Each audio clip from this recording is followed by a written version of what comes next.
The frontier in AI is how it meets the physical world. So an embodied artificial intelligence, it's not just about images or text on the internet, but it's real physical objects in the world with real physical properties. When I think of embodied intelligence, I think of a physical platform interacting with the world, like a robot, that also has intelligence, that can process what it's sensing, what it's seen, and make decisions about it. The Living Lab is a space that is shared by and open to all researchers at CSAIL, particularly for robotics applications in real-world environments. It has a sort of living-like feeling, right? It has cupboards and a kitchen sink and so on. And as our robots become more capable and we want them to work in natural environments, it's a great place to test that out. Basically, this is where we keep a lot of our advanced robot hardware acquisitions for use by our researchers. The Living Lab, I think the idea is to bring robots into human-centric environments and to ultimately do research that looks at the collaboration and cooperation between humans and robots rather than just robots kind of on their own. We want to leverage, this environment, this living lab, this human-like environment to try to train robots to behave just like humans do.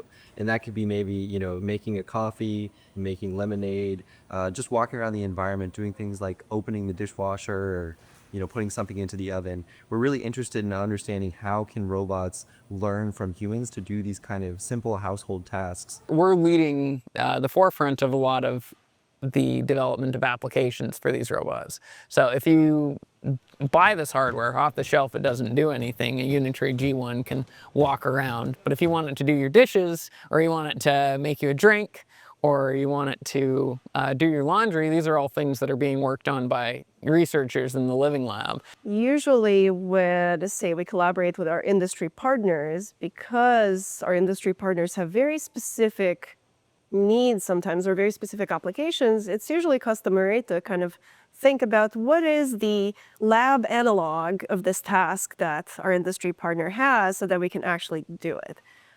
Whereas the point of the Living Lab is to kind of close this gap a little bit. A big thing about the Living Lab is to promote collaboration. So to have a shared resource of robots that are in a physical place that's always accessible and where multiple research groups can work together with the same hardware and leverage the different strengths of the different kind of research areas and learn from one another. So it's really meant as a collaboration space between different types of researchers and ultimately collaboration between the researchers and the robots themselves. A lot of times in engineering, we take inspiration from the biological world, from the real world, because it's humans that are almost engineering products and we know how they work and we know that they do work, and our whole world, our whole environment has been built around the way that we work. So if we want to create a robot that's capable of navigating its environment, accomplishing similar things that us humans can do, it makes a lot of sense that these robots take the human form, and we can use a lot that we know